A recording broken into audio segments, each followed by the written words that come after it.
Ngiyalamukela abalaleli ezindlini, emabhasini, edolobheni la kubo bonke abasemsebenzini ngegama lenkosi.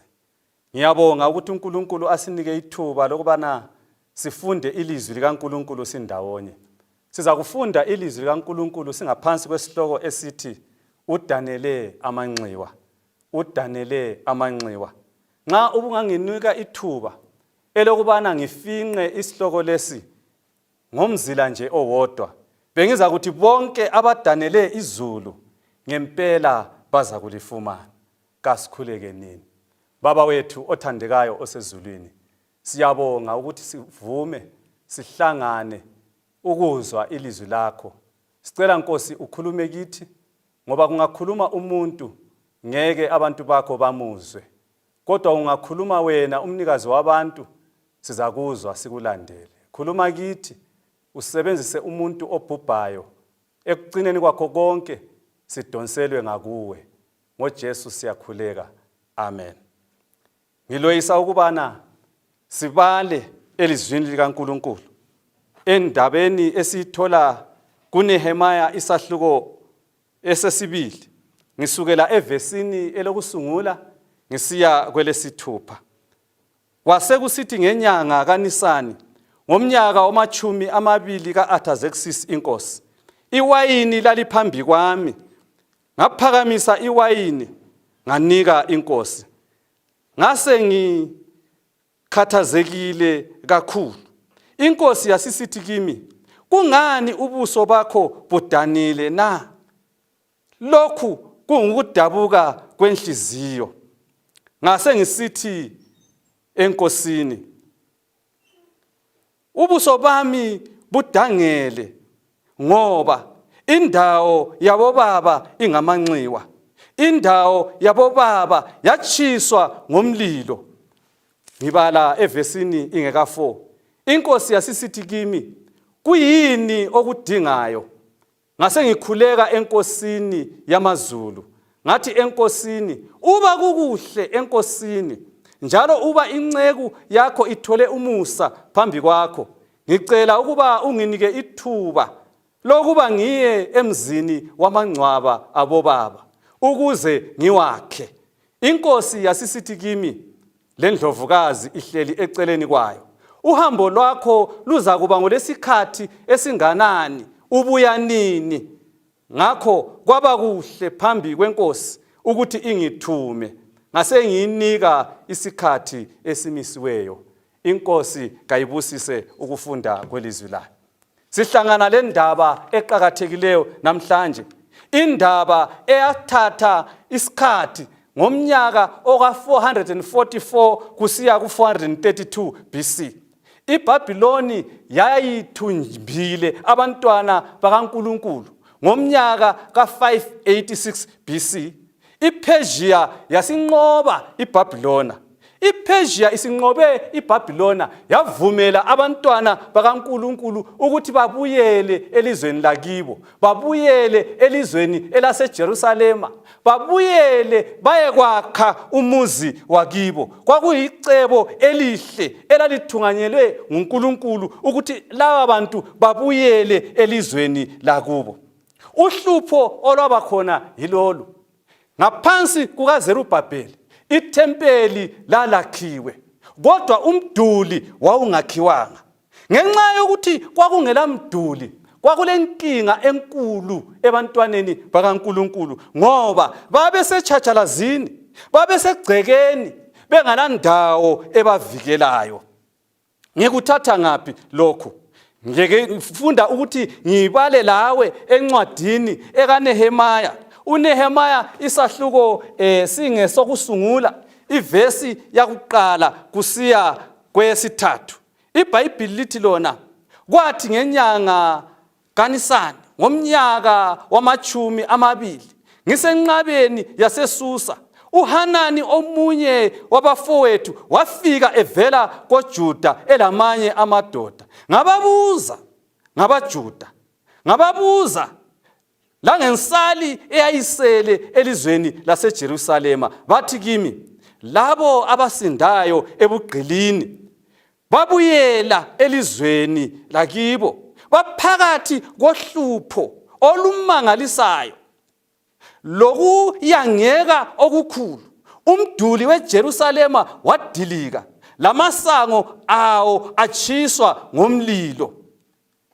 Ngase ngisithi ngahlala phansi, ngakhuleka kuNkulunkulu wasezulwini, ngalila, ngazila ukudla njalo, ngakhuleka phambi kwayo okwezinsuku, ngilila ngikhala phambi kukaNkulunkulu.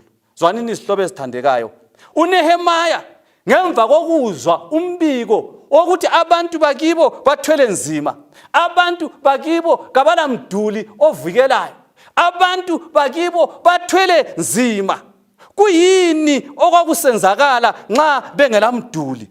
Babethwele nzima ngoba izizwe zazisiza zibathathele inotho yabo. Izizwe zazisiza zibathathele ababekulime emasimini. Babebuya babathathele ngitsho labafazi babo, babathathele ngitsho labantwana ukuthi bazenzele abafazi babo. Ngakho uNehemaya ekuzwa lokhu wakhathazeka, wakhala, walila ekhuleka enkosini. Kanti wayengubani yenalo uNehemaya? Ungabala incwadi eyokusungula efananayo, ubale ivesi eyesi-11, ithi yona uNehemaya wayengumthwali nkomitsho yenkosi. uNehemaya wayeyicupbearer ngesilungu. uNehemaya wayengumvikeli wenkosi. Kutshoni ukuba yicupbearer? Kutshoni ukuba ngumvikeli wenkosi? uNehemaya impilo yenkosi yayisezandleni zakhe. Impilo yenkosi wayeyiphethe ngezandla, ngoba konke okwakudliwa inkosi kwakumele aqale akulabile, anathe amanzi, ukudla akudle ukuze kukhanye ukuthi kakula tshefu, ngoba ngaleso sikhathi into eyayisesabeka ngumuthi owawungabulala inkosi. uNehemaya kwakumele ahlale ethokozile. Kwakungumthetho walelo lizwe, nxa uyicupbearer, nxa ungumthwali wenkomitsho yenkosi, kwakumele uhlale uchelesile ukuze kukhanye ukuthi kawuthukuzelanga inkosi, okuthile okungabulala inkosi kwakumele ahlale echelesile. uNehemaya wayengakaze aziveze phambi kwenkosi enyukumele. uNehemaya wayengumuntu othembekileyo. Ukuzonda kwakungavunyelwa ngoba wayengabulawa inkosi. Kuhle kuphelele khona lapho. uNehemaya ukudla kwenkosi kwakumele akulabile ukuze kukhanye ukuthi ukudla lokhu ngeke kube yingozi enkosini. Kwakumele yena uNehemaya aqale akudle njengoba ngitshilo ukuze kukhanye ukuthi kakula tshefu. Kodwa uNehemaya wabukeka ezondile. Wayezondile, wayezondele, wayedanele ukuthi umuzi wakibo ungamanxiwa. Umuzi wakibo abantu bazenzela intando. Ngenxa yaleso sizatho uNehemaya wadana, wahlala phansi, walila, wakhuleka enkosini, wazila ukudla ngoba kwakungakuhle elizweni lakibo. Kulezifundo engizithola encwadini le ekaNehemaya. Kulezifundo eziyisikhombisa engizithola. Zinengi izifundo ezikhona, kodwa ngikhethe lezi ezimbalwa ukuthi ke sikhulume ngazo, sizuze izifundo kulokhu engikubalayo la. Isifundo esakuqala sithi sona ukuqakatheka komduli. Isifundo esesibili umthandazo kaNehemaya. Kuyini esikufunda emthandazweni kaNehemaya? Isifundo esesithathu ukuthembeka kukaNehemaya. Isifundo esesine sithi sona ngubani odala uhlupho. Isifundo esesihlanu sithi sona isinqumo sikaNehemaya. Isifundo esesi-6 sithi sona pho senzeni. Isifundo esesikhombisa sithi sona bayadela labo abathemba labo elinguJehova. bayadela labo ababusiswe inkosi, bayikhetha ngoba bona labo bantu bazakudla ilifa lezulu. Ke singene esifundweni sethu esokusungula, ukuqhakatheka komduli. Wawuqhakatheke ngani umduli? Umduli wawuqhakathekile ngani ngoba abantu ababelinde umuzi babehlala phezu komduli ukuze nxa kusiza izitha bazibone zibuqamama zikhatshana le, bahle babike kubadala bomuzi, batshaye itilongo elizatshengisa ukubana sekulempi, kumele labo balungele ukuyakulwa. Wawuqhakathekile umduli ngani ngoba wawuvikela izizwe ezivela emaceleni ukuthi zingahlaseli abantwana bakaNkulunkulu, bangathathelwa inotho yabo, bangathathelwa inzuzo yabo, bangathathelwa abafazi babo, bangathathelwa amabele abo. Wawuqhakathekile umduli ngoba yiwo owawuvikela abantwana bakaNkulunkulu. Umduli lamhlanje ngiwufanisa lejurawolo lapha koBulawayo. Ijurawolo iyavikela abantu ukuthi bangene santando ngekhaya, iyavikela amasela, iyavikela bonke abaloyisa ukuzedlulela. Akumelanga kube kwampunzi idla emini abantu bazihambele santando, hatshi ujurawolo iqhakathekile. Umduli weJerusalema wawunjalo. Wawuqhakatheke ngani umduli weJerusalema? Wawuqhakatheke ngoba izizwe ezazizungeze uIsrayeli zazingamazi uNkulunkulu, babekhonza izithombe, babetshisa abantwana, babesenza izinto ezinengekayo. Ngakho ijurawolo yayivikela abantwana bakaNkulunkulu ukuthi bamkhonze uNkulunkulu, belandela isiko likaNkulunkulu, bebala imithetho, belandela iBhayibhili, ukuze ekucineni bamkhonze uNkulunkulu yena yedwa owadala izulu lomhlaba. Ijurawolo yayiqhakathekile ngani ngoba ijurawolo ngiyifanisa lelizwi likaNkulunkulu. Ilizwi likaNkulunkulu liyasivikela, ilizwi likaNkulunkulu liyasigoqela, ilizwi likaNkulunkulu yilo elenza ukuthi abantu bamazi uNkulunkulu, bangaze balandela imfundiso ezingayisizo. uNehemaya zwana ukuthi uthini nxa ekhuleka, uthi sonile kasilalelanga imithetho esayinikwa nguMose. Kuyini akhuluma ngakho uNehemaya? Akhuluma ngakho uNehemaya ukhuluma ngemthetho kaNkulunkulu elitshumi, ukhuluma ngemthetho kaNkulunkulu eyiyo evikelayo, ukhuluma ngemthetho kaNkulunkulu eyijurawolo yabantwana bakaNkulunkulu, ebavikela ukuthi bangoni, bakhonze uNkulunkulu yena yedwa owadala izulu lomhlaba. Ungabala kuDeuteronomy isahluko ngu-1, isahluko ngu-6, ivesi ngu-1 kusiya kuvesi eka-2. Ithi yona iBhayibhili, le yiyo imilayo lezimiso lemithetho uNkulunkulu wenu engililaye ngalifundisa ukuba likwenze, ukuze lizenze lezi zinto elizweni uNkulunkulu azaliyisa khona, lidle ilifa labo baba, ukuze liyesabe inkosi uNkulunkulu wakho, ligcine zonke izimiso zayo lemithetho yayo engililaya yona, wena lendodana yakho, lendodakazi yakho, lezizukulwane zemihla yonke, izinsuku zonke. nguNkulunkulu lo esebenzisa uMose ebabonisa ukubana imilayo yakhe kumele bayifundise abantu babo, bayifundise abesintwana, bayifundise abesilisa, bayifundise izizukulwane, bayifundise bonke abalandelayo, ukuze labo bantu bamazi, bamkhonze uNkulunkulu yena yedwa owadala izulu lomhlaba. Zwanini ihlobo ezithandekayo, ilizwi likaNkulunkulu liyisivikelo. Ilizwi likaNkulunkulu liyikukhanya endaweni emnyama. Imithetho kaNkulunkulu elichumi ijuraholu esivikelayo ukubana singamoni uNkulunkulu. Imithetho kaNkulunkulu iqhakathekile ngoba imithetho yonale yiyo esivikelayo. Yiyo esitshela ukubana singabi labanye oNkulunkulu ngaphandle kukaNkulunkulu owadala izulu lomhlaba. Yona le imithetho esitshela ukubana singazenzeli isithombe esibaziweyo. Yona le imithetho ethi kasigcine usuku lweSabatha ngcwele ngoba uNkulunkulu walugcina lwabangcwele. Ungabala imithetho elandelayo isinika umlando wethu kwabanye abantu. Kumele singabantshontsheli laba bantu. Kumele sibathande laba bantu. Kumele singafungeli amanga esakhelane laye. Imithetho kaNkulunkulu yiyo esinqandayo, yiyo eyijuraholu, yiyo esenza simazi simkhonze uNkulunkulu ngeqiniso.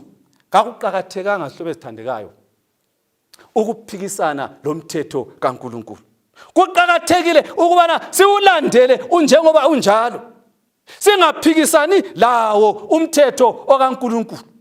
Kodwa bakhona abantu abaphikisana lomthetho kaNkulunkulu.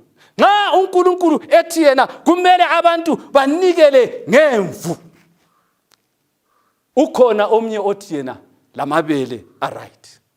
Lamabele aright. uNkulunkulu athi yena lingadli ukudla okuthile.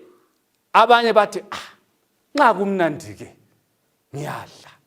Bazidlele imvundla, bazidlele ingulube.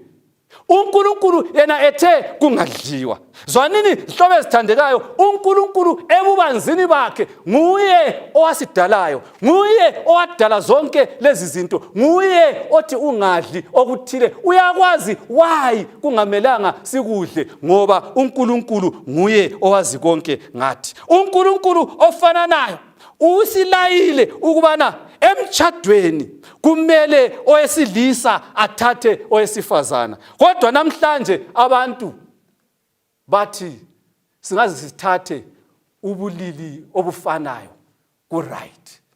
Bazalwana abathandekayo, yikuphikisana loNkulunkulu, yikuphikisana lelizwi likaNkulunkulu. iBhayibhili lithi lona owesilisa uthatha owesifazana. Nxa abantu sebethathana ubulili obufananayo baphikisana lentando kaNkulunkulu, size sedlule zinyamazana. Awukaze ubone idonki ilandela inkomo, kawukaze ubone inkukhu ilandela ithendele. Akwenzakali.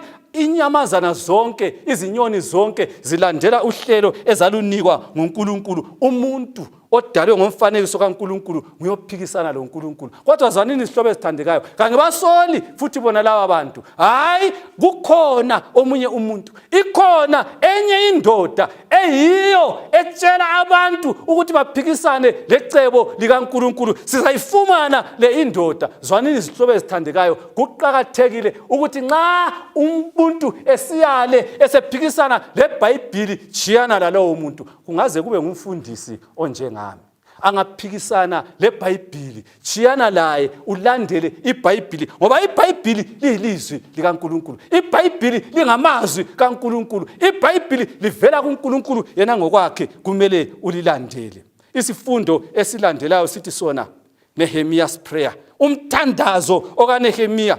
Nxa ekhuleka uNehemiya uthi yena kuGenesis chapter 3 ngibala evesini ingeka-9 ithi yona inkosi uNkulunkulu yasibiza uAdamu yathi kuye ungaphi? Ungaphi? Inkosi uNkulunkulu yasibuza uAdamu yathi ungaphi? Zwanini isihlobo ezithandekayo, uAdamu yenalo kazange avume, kazange asabele, kazange alalele okutshiwo nguNkulunkulu. Zwanini isihlobo ezithandekayo, uNkulunkulu udinga uAdamu nje ngoba ubemyalile ukuthi angadli isihlahla. Wasesona wadla isihlahla, walalela umkakhe wadla isihlahla. Eselalele umkakhe, uNkulunkulu ayekudinga yikuthi uAdamu avume icala lakhe, avume ukona kwakhe. Okwakuqakathekile ukuthi inkosi ngonile avume uNkulunkulu ulomsa. uNkulunkulu uyathethelela. uNkulunkulu ulomusa obanzi. Uyathethelela izonke izono. Akula sono uNkulunkulu angasamukeliyo. Kodwa kulokuba uAdamu avume isono sakhe, uthi yena umfazi onginike yena. Nxa uNkulunkulu esiya emfazini uthi inyoka. Zwanini isihlobo esithandekayo, kujwayelekile empilweni ukuthi siphoselane inyoka. Nxa kumele ngivume ngithi ngenziwe nguzibani. Zwanini isihlobo esithandekayo, uNehemaya usinika isifundo esokuvuma. Kumele sivume amacala kuNkulunkulu ukuze asithethelele. Zwana, nxa uNkulunkulu edinga umntanakhe, uthi yena ungaphi uAbela? Ubuza uKhayini. uKhayini uthi yena kangisiyo mgcini wakhe mina. Zwanini isihlobo esithandekayo, kuqakathekile ayekudinga uNkulunkulu ukuthi umntanakhe avume icala alenzileyo, ngoba ukuthi abalekelane loNkulunkulu kakumncedi. Ngiyambonga uNkulunkulu ngeCovid-19 yonale. iCovid-19 yonale egcwele umhlaba wonke. iCovid-19 yonale eyiyo eluhlupho umhlaba wonke iyasikhumbuza ukubana funa bese simkhohliwe uNkulunkulu, funa bese silahlekile, funa bese sinothile, funa bese sizenzela okwethu. Iyasikhuthaza ukubana kasibuyele kuNkulunkulu, kasivume kuNkulunkulu. uJobe wayekuqakathekisa ukukhulekela abantu bakhe, wayevuma izono zakhe azavume lezabantu bakhe. Zwana mhlobo wami, kuqakathekile ukubana sivume phambi kwaNkulunkulu asithethelele. Zwana mhlobo wami othandekayo, kuqakathekile ukuthi uye kuNkulunkulu sonile, uzifake phakathi, ungaze wathi bonile ngoba bonke bonile bangefinyelele entandweni ekaNkulunkulu. Kuqakathekile ukuvuma. Sifundo sesithathu sikhuluma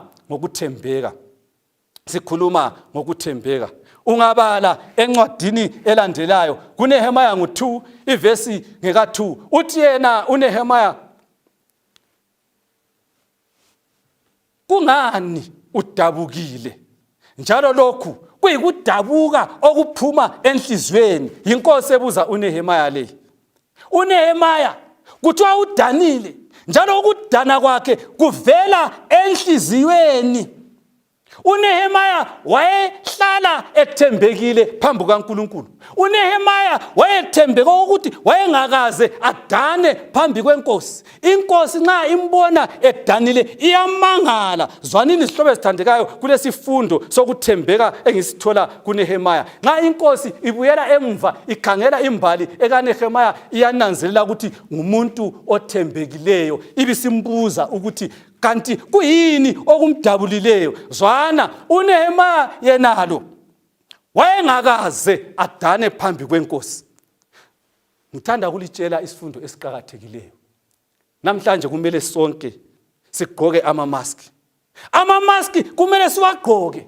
Why kumele siwagqoke amamaski? Ayavikela abanye abantu. Ungabala encwadini yezihlabelelo ngo-15. Isihlabelelo ngo-15 ivesi ngeka1 isiya ku4.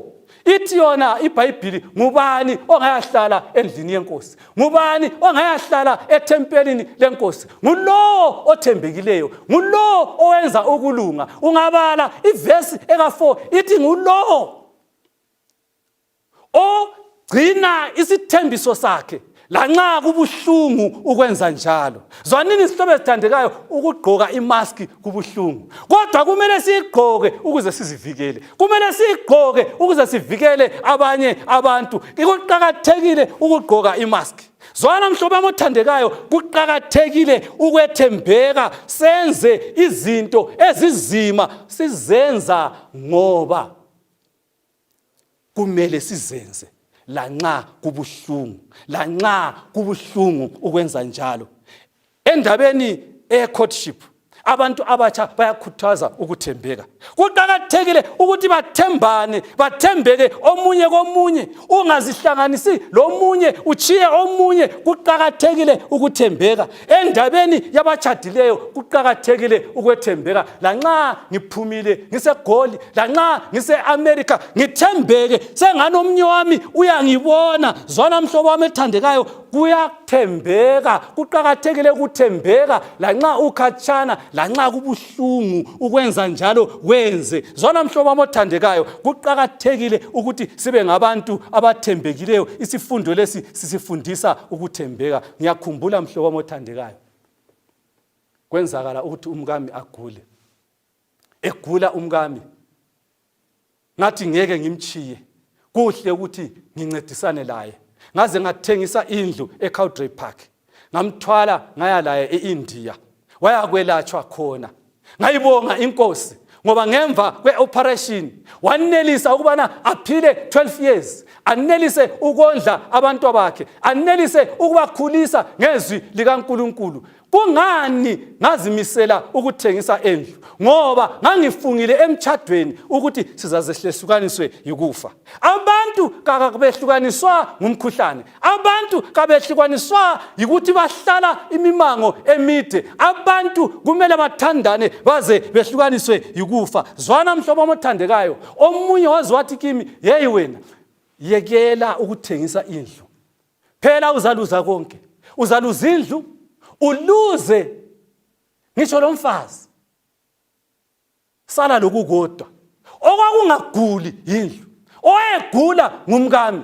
Kodwa ngacabanga ukubana ngizazihlupha impilo yami yonke ngoba ulele umkami. Kwangani ngiswele engingakwenza ukumsiza. Ngayithengisa indlu. Makabongwe uNkulunkulu, wanelisa ukubana alaye abantu bakhe. Zona mhlobo wami othandekayo, kuqakathekile ukugcina isithembiso lanxa kubuhlungu ukwenza njalo. Kwakubuhlungu ukuthengisa indlu, kodwa kumele ukwenze lanxa kubuhlungu ukwenza njalo. Kumele ubuyisele kwechumi leminikelo lanxa kubuhlungu ukwenza njalo ngoba inkosi ikutshilo. Kumele wenze izinto ezibuhlungu kodwa ngoba inkosi itshilo, iyakwazi ukuthi uza kuphila njani. Kuqakathekile ukuthi uthembeke phambi kukaNkulunkulu. Isifundo esilandelayo sithi sona, ngubani isitha soluntu? Ngubani isitha soluntu? Ngubani owenza abantu bachiye umthetho kaNkulunkulu? Ngubani owenza abantu badele uNkulunkulu? Ngibala encwadini eka-Isaiah ngu-27 ivesi ingeka-1 kusiya ku-4. Ithi yona iBhayibhili, ngalolo suku uJehova ngenkemba yakhe enkulu uzajezisa uLaviathan. Uzajezisa uLaviathan. Ngubani uLaviathan? Uzajezisa inyoka endala, uLaviathan, inyoka egoqanayo, inyoka echibilikayo, inyoka eyinunu yamanzi. Ngalolo suku olungasekhatshana uyeza uNkulunkulu uzamjezisa uLaviathan. Ngubani uLaviathan? uLaviathan inyoka endizayo. uSathane ulethwa engakoni, esasandiza. uSathane yenalo owayesidalwa esasisezulwini. uSathane yenalo nguye owenza abantu badele umthetho kaNkulunkulu, balalele abantu bangalaleli uNkulunkulu. Yinyoka egoqanayo, yinyoka eyinunu ebantwini bakaNkulunkulu, yinyoka eyisilo samanzi. Zwana mhlobo wami othandekayo, uSathane nguye owenza sone. Ngiyakunxusa ngegama lenkosi, dela uSathane uze kuNkulunkulu, umkhonze yena owadala izulu lomhlaba. Ungabala kuDaniel 1 ku-12 ivesi 1 kusiya ku-12 ikhuluma ngendaba yokona ezulwini. Ithi umgobho, uSathane, inyoka endala edukisa izizwe, waphoselwa phansi, esebelokulwa ezulwini, wehlulwa, waxotshwa kunye lezingilosi zakhe, weza la emhlabeni. Zwana mhlobo wami othandekayo, uSathane yenalo nguye odukisa izizwe, nguye umqambi wamanga, nguye owenza abantu baphikisane loNkulunkulu, nguye uSathane owenza abantu baphikisane lelizwi likaNkulunkulu. Ngikunxusela kuNkulunkulu, ngikunxusela kuThixo owadala izulu lomhlaba, ngikunxusela kuNkulunkulu onguyena owakudalayo, uJesu igama lakhe. Ungabala kuJohn chapter 16 iverse 33 ithi yona, ngilitshela lezi zinto ukuze kimi lifumane ukuthula.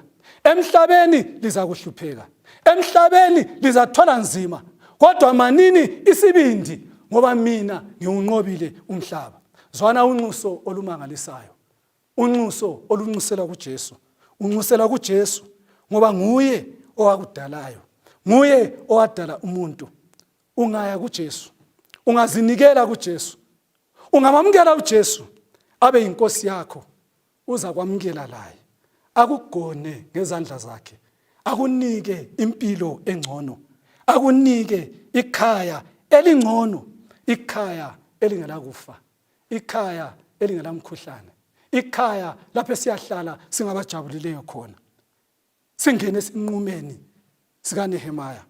Ungabala kuNehemaya 2 iverse 5 ithi yona, uba kukuhle enkosini njalo uba inceku yayo ithole umusa phambi kwayo, ngicela ukuthi ungithumele koJuda emzini wamangcwaba abobaba ukuze ngiwakhe uma kukuhle enkosini, uma ngifumene umsa enkosini, kayivume ngihambe ngiyekwakha umuzi wamangcwaba, umuzi wawobaba. Zwana, mina kuyangethusa, uNehemaya uhleli kuhle, uNehemaya konke uyakuzuza, kodwa ukhalela ukuphuma aye elizweni lamangcwaba. Sake safika eJerusalema, safika eMakphela. eMakphela ungabala kuGenesis 49 iverse 29 kusiya ku32, kulapho okwangcwatshwa khona abantu abalandelayo. Kwangcwatshwa uAbrahama, kwangcwatshwa lomkakhe uSara, kwangcwatshwa uIsaac, kwangcwatshwa lomkakhe uRebeka, kwangcwatshwa uLeya, kanti loJakobe ulele endaweni efananayo. Zwana mhlobo omthandekayo, liqiniso, indawo yamangcwaba, indawo elamangcwaba. Kodwa zona mhlobo omthandekayo, namhlanje ngikunxusela kuJesu Kristu, ngikunxusela kuNkulunkulu olekhaya elingelamangcwaba, olekhaya elingelakufa, olekhaya esiyahlala singabajabulileyo khona, olekhaya esizakwakha sihlale khona. Umkhuhlane kayikho, ukugula kakukho, sizahlala singabathokozileyo. Zona mhlobo omthandekayo, isinqumo sikaNehemaya siyangethusa. Uchiya kukuhle, kukuhle, akhethe ukuyadubeka. Lesi similo sifuze esikaJesu, owachiya ikhaya lilihle, weza emhlabeni ukuthi azosifela, ukuze ngokufa kwakhe sithole insindiso eyinqaba. Makabongwe uNkulunkulu ngoJesu oweza wasifela, ukuze ngokufa kwakhe sithole intethelelo, sithole umbuso. Zwana mhlobo omthandekayo, uyadingeka ukuthi wamukele uNkulunkulu, uyadingeka ukuthi wamukele uJesu, uyadingeka ukuba uzinikele kuNkulunkulu owadala izulu lomhlaba.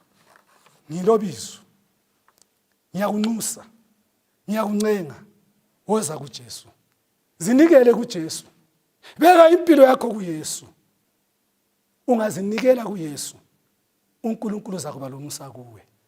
uNkulunkulu namhlanje ubiza omama, ubiza abantwana, ubiza obaba, ubiza bonke ukuthi beze kuNkulunkulu. uJeremiya wabizwa eleminyaka phosa engu-20, wayengumuntu omtsha. Abrahama wabizwa emdala. uDokas kuba mama wabizwa, wanelisa ukunceda isizwe, uNkulunkulu uyakubiza. Ukubiza ezinye izoni ezinjengawe zize kuNkulunkulu zisindiswe, ngoba uNkulunkulu uthanda bonke abantu.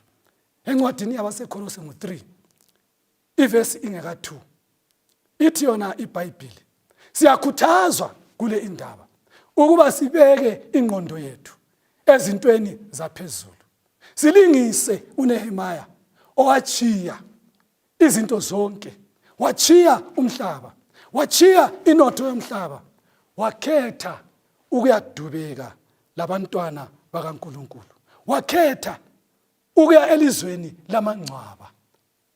Isihloko sithi sona udanele amangcwaba, udanele ukuya emangcwabeni. Zwana mhlobo omthandekayo, pho senzeni, siye ngaphi?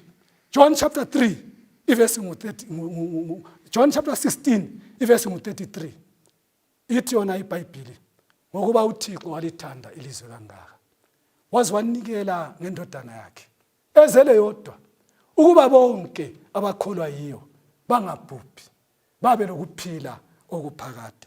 Zwana mhlobo omthandekayo, uNkulunkulu wawuthanda umhlaba, uNkulunkulu wakuthanda, uNkulunkulu wangithanda, uNkulunkulu wasithanda sonke. Izulu ngelabantu bonke, izulu ngelakho, izulu ngelami, izulu ngelethu sonke. uNkulunkulu uyanginxusa, wakuthanda, wangithanda, ungilungisele izulu lapho kumele ngiyethokoza khona loJesu Kristu.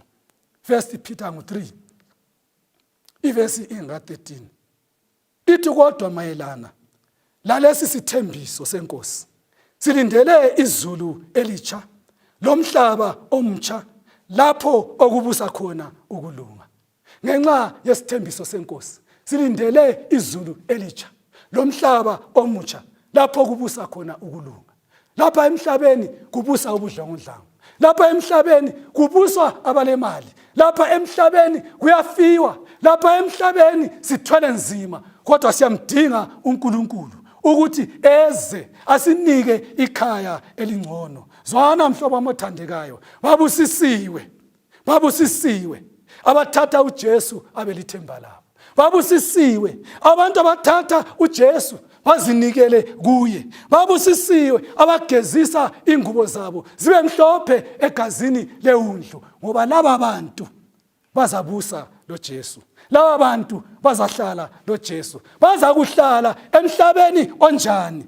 Isaiah 65 ivesi ngeka 17 ithi yona iBhayibheli, ngoba khangela ngiyadala izulu elitsha lomhlaba omutsha, okwakuqala akusayi kuba khona, kakusayi kukhunjulwa kumbe kuvele enhliziyweni yomuntu. Ngiyakudala izulu elitsha lomhlaba omutsha, okwakuqala kuyakuphela. Kuyini okwakuqala? Okwakuqala zinsizi, okwakuqala imikhuhlane, okwakuqala ludubo olubangwa nguSathane, okwakuqala yikufelwa, okwakuqala yibuhlungu lakho konke okuhlukuluza umuntu. Zwana isithembiso, uNkulunkulu uthi yena kulabo abamamukelayo, kulabo abazinikela kuye, kulabo abamdingayo ubanika izulu elitsha lomhlaba omutsha lapho kubusa khona ukulunga. Verse 21, njalo bazakwakha izindlu bahlale kuzo, balime izivini badle izithelo zalo. Zwana mhlobo omthandekayo, uNkulunkulu kunxusela ekhaya elitsha lapho sizakwakha khona sihlale khona. Ngangakhile indlu eCountry Park, kodwa zwana ngayithengisa indlu, ngahambisa umkami eIndia. Ngithe ngivela eIndia ngathenga indlu emanceleni eNtabazinduna, wangiqila omnye umuntu. Namhlanje kulomuntu ohlala endlini yami yemanceleni, kulomuntu ohlala endlini yami eCountry Park. iBhayibheli lami lithi lona, uNkulunkulu emhlabeni omutsha, uNkulunkulu kulabo abayingcwele, kulabo abamdingayo, bazakwakha izindlu bahlale kuzo, bazalima badle izithelo zezivini zawo. Ngikunxusela kuNkulunkulu, Ngikunxusela kuJehova, woza kuJesu, zinikele kuJesu, uza kuba lomusa kuwe. Kungani ungazinikeli kuJehova?